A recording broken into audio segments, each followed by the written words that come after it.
You can be blessed, thankful, in love, happy, lovely,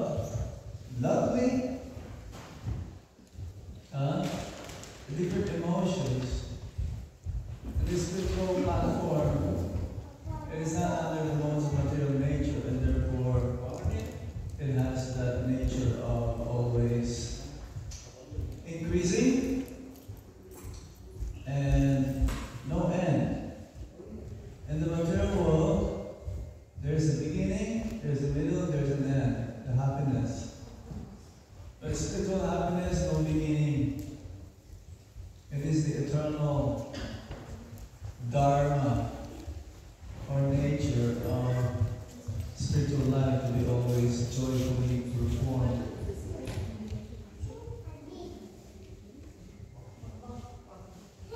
So being here in Vancouver under the shelter of Sri Radha Mother Mohan, we feel blessed. This is after so many lifetimes. Somehow we have come in contact with the process of Bhakti Yoga.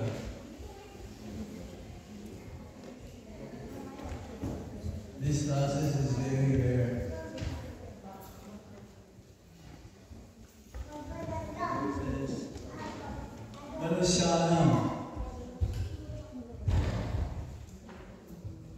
Manusyanam sahasresu kaschidjati siddhi bahunam janam anti.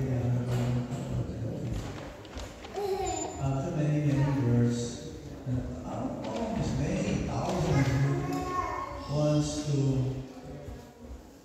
know the absolute truth, very rare comes to Bhakti Yoga. Usually you start in Karma Yoga, then it becomes Dhyana Yoga, then ultimately Bhakti Yoga. We were talking about that this morning. Bhakti Yoga means been there, done that. And usually we have come to the final destination. No more higher than this. And if you find something else better, please let us know. We will try. But if you don't have any other alternative at the moment, this is the most practical, easiest way how to become self-realized and understand who we are. And who is Krishna, and what is our relationship with Him, and how to get there, where we belong. So, Bhagavad Gita is the best book, how we can find out. So today, I'm going to read from chapter 16. I just said, okay, let's discuss chapter 16 today. Something that which I have not read for a while. But in Vrindavan we have daily class of Bhagavad Gita. And most of our temples have regular classes. In person, like this. We can do it through Zoom or some other live streaming platform, but it's not the same because when you see in person the speaker and I also see you, then there's some more connection. More personal, yes? Yes. Yes. Hanji. Absolutely. Hanji. So we're going to read chapter 16, the divine and demoniac natures. Chapter 16 from 1 to 3. Text 1 to 3. Om Namo Bhagavate Vasudevaya. Om Namo Bhagavate Vasudevaya. Om Namo Bhagavate Vasudevaya. Om Namo Bhagavate Vasudevaya. Om Namo Bhagavate Vasudevaya.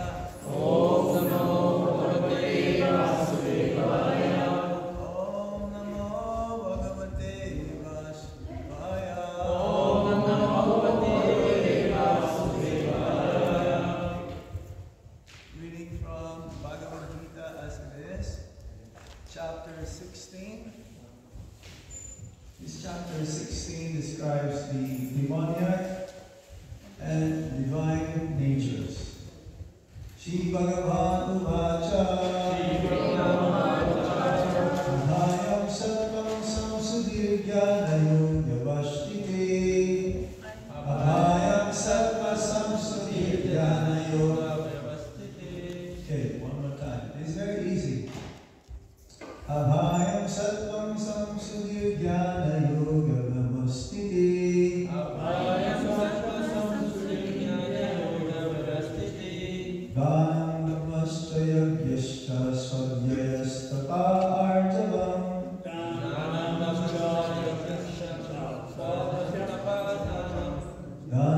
Namascha Yagyascha Swadhyayastapa Arjavam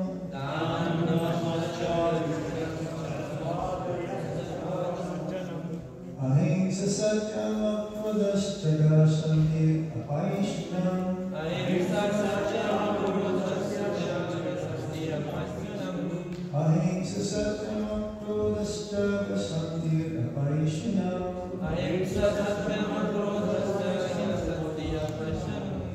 Gaya Bhuteshu Aruttam Madham Vir Achapanam Gaya Bhuteshu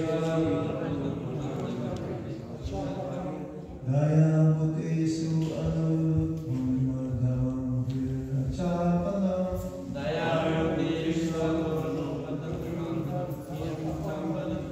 Tejakshavadvitir Socham Adrohiti Manita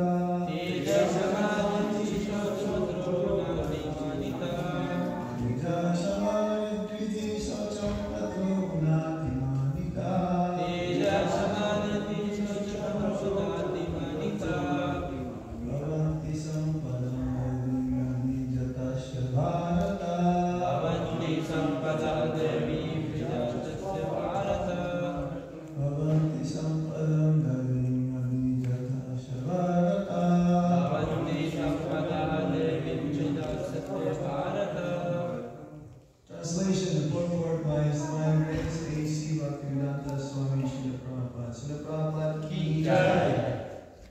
The Supreme Personality of Godhead said, fearlessness, purification of one's existence, cultivation of spiritual knowledge, charity, self-control, performance of sacrifice, study of the Vedas, austerity, simplicity, non-violence, truthfulness, freedom from anger, renunciation, tranquility, aversion to fault-finding, compassion for all living entities, freedom from covetousness, gentleness, modesty, steady determination, vigor, forgiveness, fortitude, cleanliness, and freedom from envy are from the passion for honor.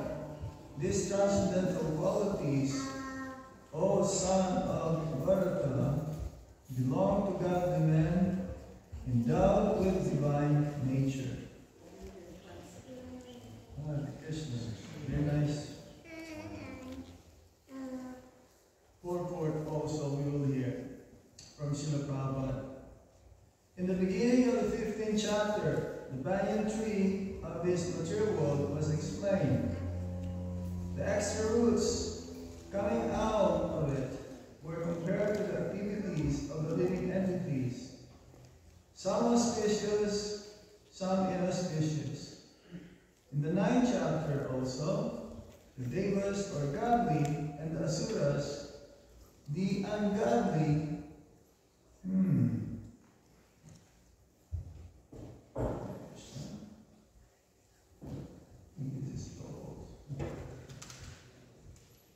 the ungodly, hatred for women as a class, but it is that correct? No, there's one more. No, sorry. Or demons were explained. Now according to Vedic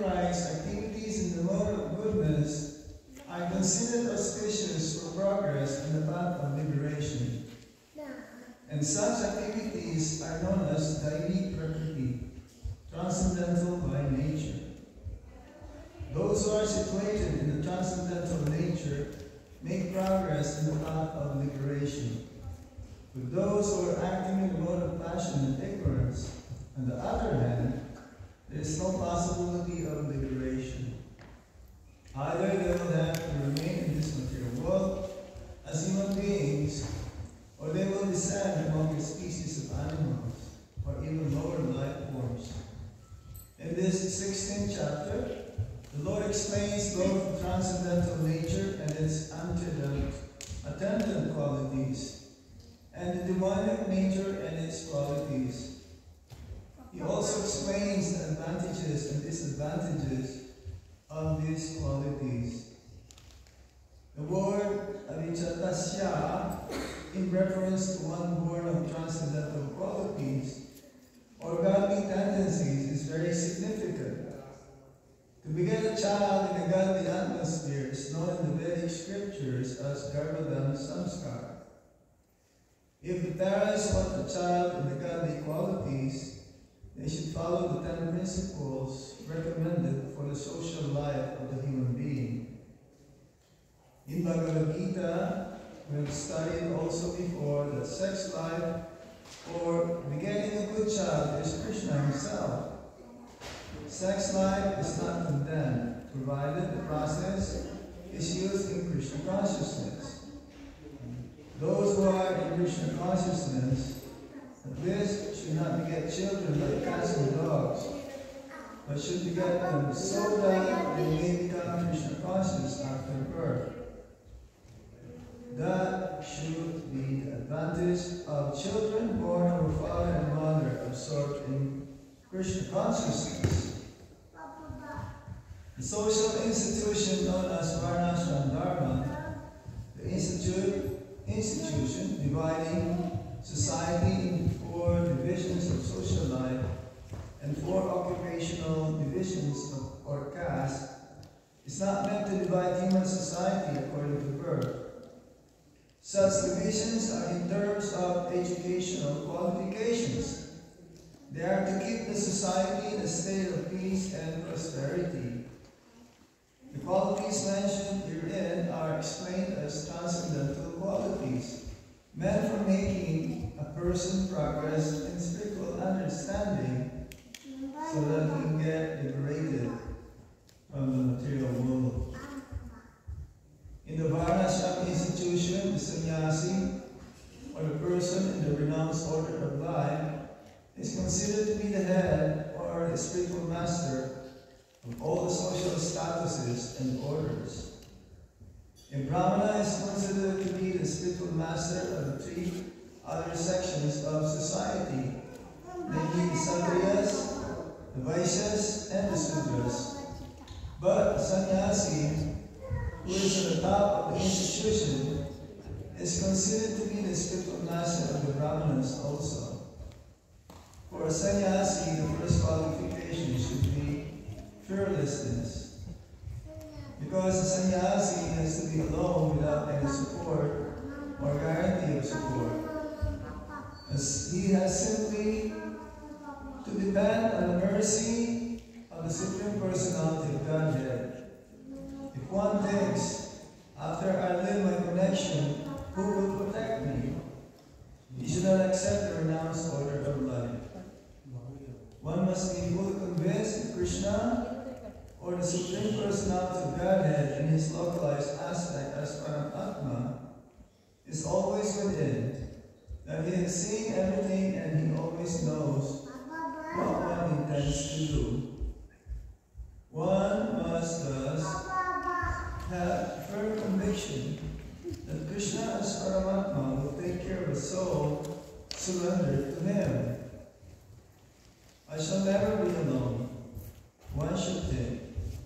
Even if I live in the darkest regions of the forest, I shall be accompanied by Krishna, and he will give me all protection. That conviction is called abhayam, fearlessness. This state of mind is necessary for a person in the renounced order of life. Then he has to purify his existence. There are so many rules and regulations to be followed in the renounced order of life. Most important of all, sannyasi is strictly forbidden to have any intimate relationship with a woman. He is even forbidden to talk with a woman in a secluded place. Lord Chaitanya was an ideal sannyasi, and when he was at Puri, his feminine devotees could not even come near to offer their respects. They were advised to bow down from a distant place. This is not a sign of hatred for women as a class, but there is a stricture imposed on the sannyasi not to have close connections with women. One has to follow the rules and regulations of a particular status of life in order to purify his existence. For a sannyasi, intimate relations with women, possessions of wealth, or sense gratification are strictly forbidden. The ideal sannyasi was Lord Chaitanya himself, and we can learn from his life that he was very strict in regards to women. Although he is considered to be the most literal incarnation of Godhead, accepting the most fallen conditioned souls, he strictly followed the rules and regulations of the sannyas order of life in connection with association with women. One of his personal associates, namely Chota Haridas, was associated with Lord Chaitanya along with his other confidential personal associates. But somehow or other, this Chota Haridas looked lustily at a young woman. Lord Chaitanya was so strict that he at once rejected him from the society of his personal associates. Lord Chaitanya said, for sannyasi, or anyone who is aspiring to get out of the clutches of material nature and trying to elevate himself to the spiritual nature and go back home, back to Godhead, for him, looking toward material possessions and women for sense gratification, not even enjoying them, but just looking toward them with such a propensity, is so condemned that he had better commit suicide before experiencing such illicit desires. So these are the processes for purification. Quite a lengthy purport.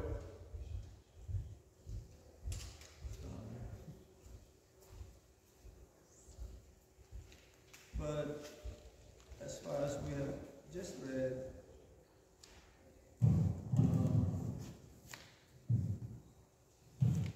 we were given information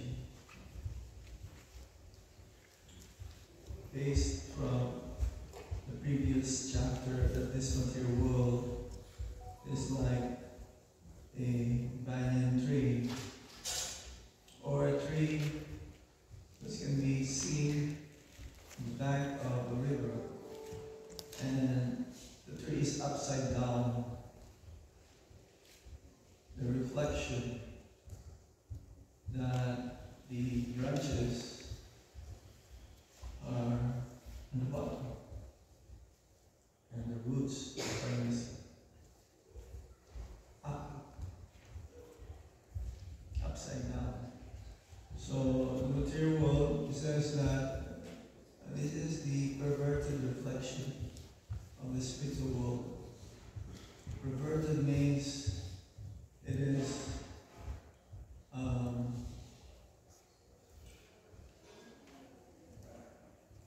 concoction. It's a concoction. It's an illusion. Perverted means it's like misrepresentation. It's like more of an opposite.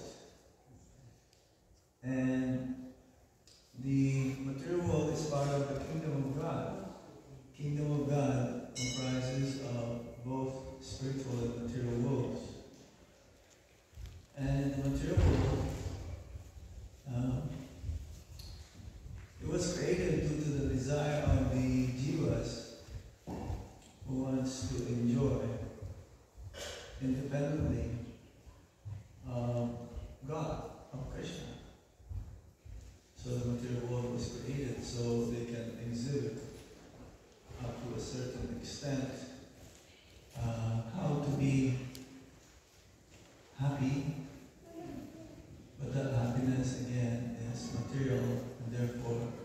You will not satisfy the jivas. You have to learn. You have to learn how to become detached. You have to learn how to see that we are not the cause of everything. There's an ultimate creator. He's the cause of all causes. As we mentioned earlier this morning, Prabhupada says not until one's attempt to be happy will not be able to achieve unless he accepts that there is a supreme control of everything. Now it comes to that conclusion. So there is a supreme proprietor. We are proprietor up to a certain extent of some of our belongings.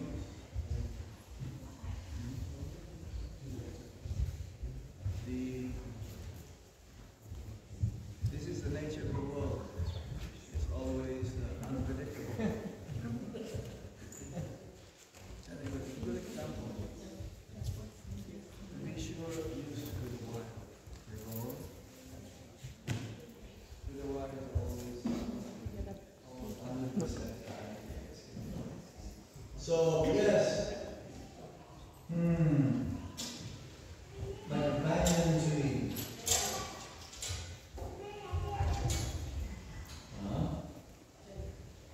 And everything is under the jurisdiction of Daini Prakriti.